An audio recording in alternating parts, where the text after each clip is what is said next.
Welcome again to my YouTube channel smart coaching centre. आज की इस वीडियो में गणित के बारे में कुछ ऐसी चीज़ें बताने जा रहा हूँ जो आप शायद नहीं जानते होंगे और आप इस चीज़ को जानकर इतना अच्छा लगे आपको, ताकि जिससे कि गणित कभी भी बनाएंगे आप तो गणित में बनाते समय आपको एक रुचि मिलेगी। इस चीज़ जो है ये परिमेय संख्या के बारे में, ठीक है। तो परिमेय संख्या में इसका बहुत सारा गुणधर्म होता है, इसके बारे में आप अगर जान लीजिएगा तो आपको गणित कभी भी बनाएंगे तो आपको थोड़ा कुछ अच्छा लगेगा। ये जो चैप्टर है आप क्लास 8 में भी है, ये 6 में भी आपको जरूरत पड़ेगा, ये 7 में भी है, 8 में तो है, ये है 9 में भी है, इसके बाद 10 में भी है। तो आप अच्छा से थोड़ा समझने की कोशिश कीजिएगा। इस चीज को सिर्फ एक्स्ट्रा बता रहे, सिर्फ समझाने के लिए, ठीक है। तो आप समझिएगा। तो ये जो परिमेय संख्या में जो बटा रहता है 2 बटा 3 4 बटा 5 6 बटा 7 ऐसे होता है ना, तो ये परिमेय संख्या के जो गुण है बहुत सारा गुण है। तो सबसे पहला है संवृत गुण। तो संवृत माने क्या होता है, जैसे कि संवृत माने 2 को परिमेय संख्या रहेगा, उसको जोड़ देने पर एक परिमेय संख्या होना चाहिए। जैसे मान लीजिए कोई परिमेय संख्या जैसे 1 बटा 2 है, प्लस मान लीजिए कोई दूसरा कुछ बट्टा वाला ही, जैसे मान लीजिए 3 बटा 2 है, ठीक है। इन दोनों को जोड़ेंगे, ठीक है। तो इन दोनों को जोड़ेंगे तो यहाँ 2 को 2 का 1 2 1 प्लस 3 ऐसे आएगा, तो 3 1 4 बटा 2 ऐसे कुछ परिमेय संख्या आया है कि नहीं, जो बट्टा में ही आया। तो इसका माने संवृत वही होता है। संवृत मीन्स वही होता है कि 2 को परिमेय संख्या को जोड़ेंगे तो एक परिमेय संख्या होगा, ठीक है। तो देखिए 2 को परिमेय संख्या जोड़ने पर भी एक परिमेय संख्या बटा आया कि नहीं। तो ये हो गया संवृत गुण। और दूसरा नंबर है इसका क्रम विनिमय गुण। तो क्रम विनिमय गुण आपको समझना चाहिए बहुत अच्छा से। देखिए क्रम विनिमय माने होता है कि क्रम से इनको जोड़ना, मैंने एक बार आगे से एक बार पीछे से विनिमय करना, मैंने लेन देन, ठीक है। तो जैसे कि हम आपको एक्स्ट्रा कुछ समझाएंगे। जैसे मान लीजिए 2 और 3 को हम जोड़ते हैं, ठीक है। तो 2 और 3 जोड़ने पर कितना होता है, 5 होगा, ठीक है।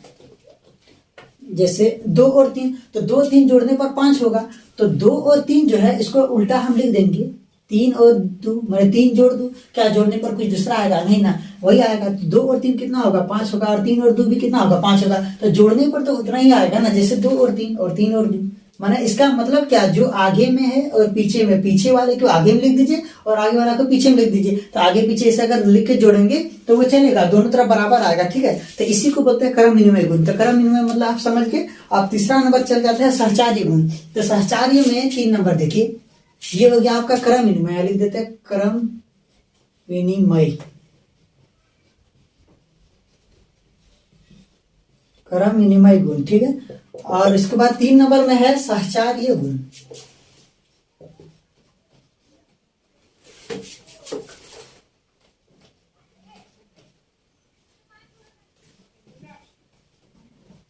देखिए सहचार्य गुण को समझने की कोशिश कीजिएगा आप लोग। 3 वो चीज रहेगा, इसमें 3 चीज को जोड़ेंगे, ठीक है। देखिए जैसे मान लीजिए 2 है, एक 3 है, एक 4 है, ठीक है। इन तीनों चीजों को जोड़ेंगे, हम क्या करेंगे, जोड़ेंगे, ठीक है।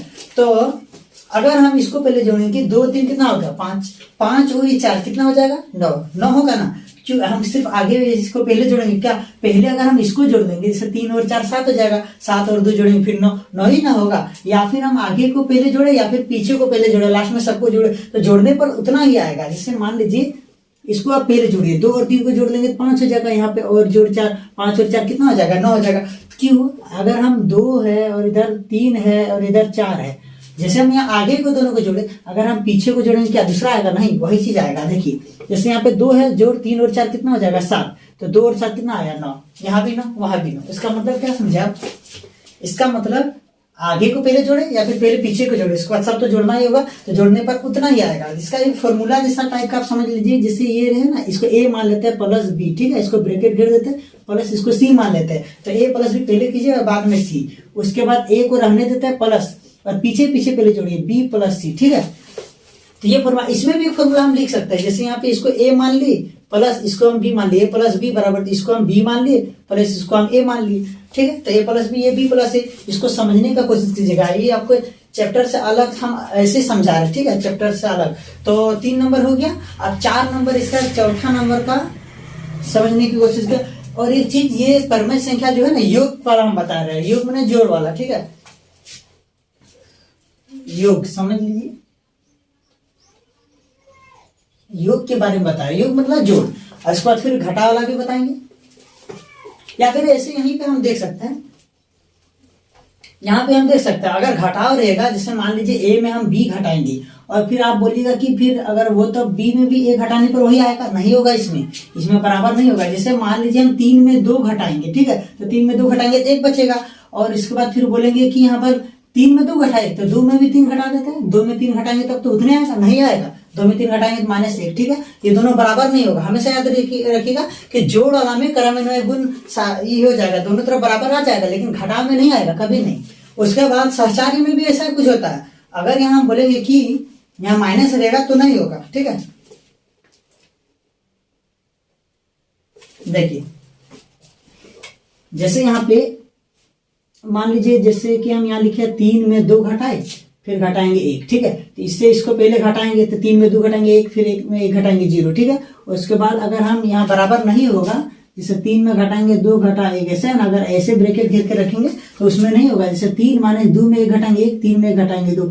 अब ये मत समझ लीजिएगा कि जब इसमें बोले इसको जोड़े फिर लास्ट में इसको जोड़े, फिर आगे जोड़े फिर पीछे जोड़े उतने आया, यहाँ भी उतने आएगा, उससे नहीं होगा। घटाने पर दूसरा हो जाता है, वैकलन जो है ना, वैकलन नहीं होगा। 3 में 2 घटाए 1, 1 में घटाए 0 हो गया, फिर 3 में घटाएंगे इसको तो 2 में 1 घट गया 1, फिर 3 में घट गया 2, मैंने दोनों बराबर नहीं आएगा। घटाव में हमेशा कभी बराबर नहीं आता, लेकिन जोड़ में आएगा, ठीक है। तो उसके बाद ये 3 गो हो गया सहचार्य। उसके बाद 4 नंबर में आप लोग चल जाइए। 4 नंबर में देखें योज्य प्रतिलोम। तो योज्य प्रतिलोम आप लोगों को जानना बहुत ज्यादा जरूरी है, ये 8 क्लास का एग्जाम में भी आता है, ऑब्जेक्टिव में भी आएगा, देख लीजिएगा। योज्य प्रतिलोम बहुत ही बढ़िया चीज। देखिए योज्य प्रतिलोम, योज्य माने होता है जोड़, ठीक है। प्रतिलोम माने होता है उल्टा। तो जोड़ का उल्टा क्या होता है? घटाव, और घटाव का उल्टा जोड़, ठीक है। तो जोड़ का उल्टा घटाव, घटाव का उल्टा जोड़, इसका माने वही होता है। तो अगर हम कोई चीज का अगर बोलेंगे कि योज्य प्रतिलोम निकालेंगे, जैसे कि मान लीजिए 6 है, ठीक है, चाहे यहाँ पे -6, ठीक है, तो बोलेंगे -6 का योज्य प्रतिलोम निकालिए। तो -6 का योज्य प्रतिलोम क्या आ जाएगा? +6। क्या आ जाएगा? +6, ठीक है। अगर इसमें बट्टा वाला भी रहेगा तो कोई दिक्कत नहीं है। जैसे मान लीजिए 6/9 है तो इसका भी 6/9 ही रहेगा, ठीक है। माइनस रहेगा तो हाँ प्लस कर दीजिए, माइनस हटा दीजिए, सीधा बात। इसका माइनस है तो माइनस हटा दीजिए। उसके बाद जैसे मान लीजिए कोई दूसरा चीज है 2/3 है, इसका बोलेंगे ये जो प्रतिलोम लिखिए, तो 2/3 है, आराम से उसको पहले लिख लीजिए। उसके बाद देखिए यहाँ माइनस है, नहीं है तो यहाँ आराम से माइनस दे दीजिए, हो गया। अगर माइनस है तो माइनस हटा दीजिए, और माइनस नहीं है तो माइनस दे दीजिए, यही है योज्य प्रतिलोम, ठीक है। उसके बाद 5 नंबर,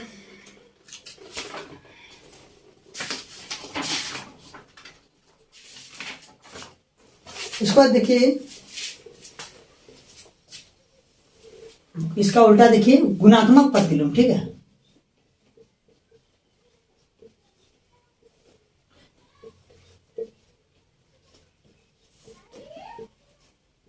तो गुणात्मक प्रतिलोम मतलब होता है, गुणात्मक मैंने गुना का प्रतिलोम, प्रतिलोम मैंने उल्टा, तो गुना का उल्टा भाग, हमेशा याद रखिएगा। गुना का उल्टा भाग होता है और भाग का उल्टा गुना होता है। तो कोई भी चीज रहेगा, तो जैसे मान लीजिए यहाँ पे है 6/7, ठीक है, इसका बोलेंगे गुणात्मक प्रतिलोम निकलेगा। ये अच्छा से देख लीजिएगा क्योंकि ये एग्जाम में आता है, ये 8वां क्लास के 8 क्लास से ही बता रहे हैं, लेकिन ये एग्जाम में आता है 8 क्लास में। योज्य प्रतिलोम भी आएगा, गुणात्मक प्रतिलोम भी आएगा, ठीक है। जब मान लीजिए 6/7 है, इसका गुणात्मक प्रतिलोम निकालेंगे। गुणात्मक प्रतिलोम में इसको पलटा दीजिए, ठीक है। गुना है तो भाग, भाग है तो गुना, मैंने सीधा सकता 6/7 है, इसको आराम से लिख दीजिए 7/6, हो गया।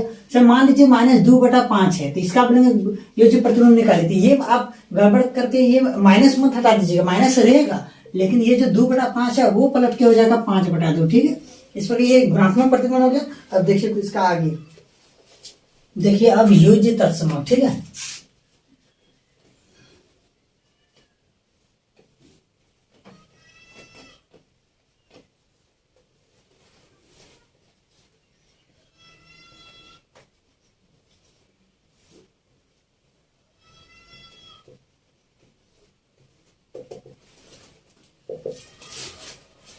देखिए आपको पहले पढ़ा दी योज्य प्रतिलोम, गुणात्मक प्रतिलोम, वो कुछ दूसरा था। ये योज्य तत्समक, ये गुणात्मक तत्समक, ये कुछ दूसरा है। इसको आप बका के कुछ दूसरा मत लिख दीजिएगा, आप कंफ्यूज हो सकते हैं। आराम से यहाँ देखिए, योज्य तत्समक है, ये गुणात्मक तत्समक है। तो योज्य तत्समक, योज्य माना जोड़ होता है, तो एक तत्समक में कुछ ऐसा चीज जोड़ दीजिए कि कोई परिवर्तन नहीं होगा, कोई अंतर नहीं होगा, उतना ही रह जाएगा।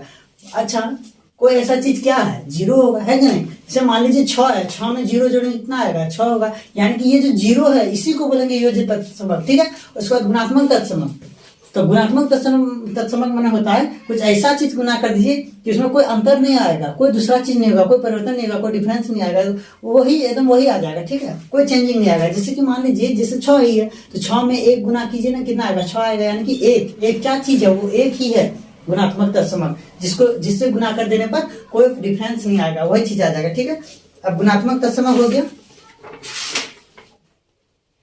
अब देखिए शून्य का गुणात्मक गुण, कुछ ये एक्स्ट्रा है।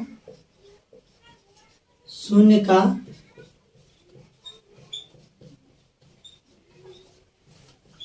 का गुणात्मक गुण माने ये कुछ ऐसा उतना खास नहीं है, फिर भी देख लीजिए। मतलब अगर कोई भी चीज रहेगा, अगर हम इसको जीरो से गुना कर देंगे तो हमेशा जीरो होगा। कोई भी चीज, कोई दुनिया का कोई भी चीज रहेगा, अगर जीरो से गुना कर देंगे जीरो हो जाएगा। ठीक है, अगर कितना बड़ा रहेगा, जब मान लीजिए एक एक एक इतना बड़ा है, गुना कर देंगे जीरो तो जीरो ही होगा। अगर कोई भी रहेगा एकदम कुछ भी अगर रहेगा, कुत्ता तो यहाँ लिख देंगे कुत्ता गुना जीरो तो वो भी हो जाएगा जीरो।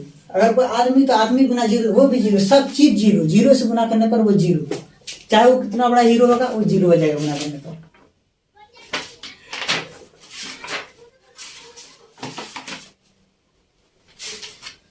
तो इसी प्रकार और गुना वाला भी होता है। ठीक है, देखिए अब ये जो हो गया तत्समक वाला, मैंने योज्य वाला हो गया जोड़ घटा, तो इसी प्रकार गुना वाला भी होता है। तो एगो वो हो गया योज्य का क्रम विनिमय गुण, एगो होता है गुणन का क्रम विनिमय गुण। देखिए गुणन का क्रम विनिमय गुण।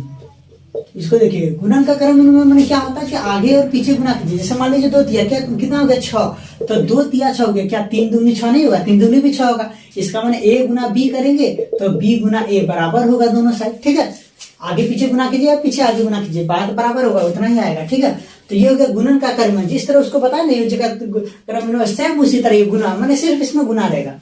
और एक चीज बताई थी आपको सहचार्य गुण। ठीक है, तो उसमें योज्य का था, ये गुणन का सहचार्य गुण में क्या होगा, गुणन में 3 वो चीज रहेगा। जैसे ये वाला, ये आपको बताए थे, इसका आगे a Guna b Guna c और बराबर a Guna b Guna c। ठीक है, तो इसमें भी वही होगा। जैसे मान लीजिए 2 और 3 रहेगा और यहाँ एक 4 रहेगा, तो इसको आप पहले गुना कीजिए, 2 3 6, यहाँ पे कितना 4 6 4 कितना जाएगा 24 हो जाएगा। उसके बाद यहाँ पे वैसे कीजिए 2 गुना 3 गुना 4, तो यहाँ अगर हम पहले गुना करेंगे, जैसे मान लीजिए यहाँ 2 है और यहाँ 3 4 12 हो गया, 12 दूनी कितना हो जाएगा 24, दोनों तो समान आएगा ना, इसलिए ये वाला और ये वाला ये दोनों समान आएगा गुना में। और भाग वाला में ऐसे नहीं होगा, अगर यहाँ भाग रहेगा, यहाँ भी भाग रहेगा, यहाँ भी भाग, यहाँ भी भाग, तो वो बराबर नहीं होगा। ठीक है, उसके बाद ये हो गया गुणन का क्रम विनिमय। ठीक है, तो गुणन का सहचार्य ये हो गया, गुणन का सहचार्य। ठीक है, तो इस प्रकार और इतना, इससे ज्यादा कुछ खास है नहीं, बस इतना ही। तो फिर आप इसको समझ लीजिएगा, हर क्लास में आपके लिए जरूरी होगा। आप 6 में पढ़ते हैं या 7 में या 8 में या 9 में या 10 में, सब हर क्लास के लिए ये सब थोड़ा जरूरी चीज होता है। इस सबको आप समझ लीजिएगा, आपको इसका परमाणु संख्या के बारे में जो भी सवाल रहेगा बनाने में थोड़ा अच्छा लगेगा। तो फिर आज की वीडियो में बस इतना ही, फिर मिलेंगे नेक्स्ट वीडियो में।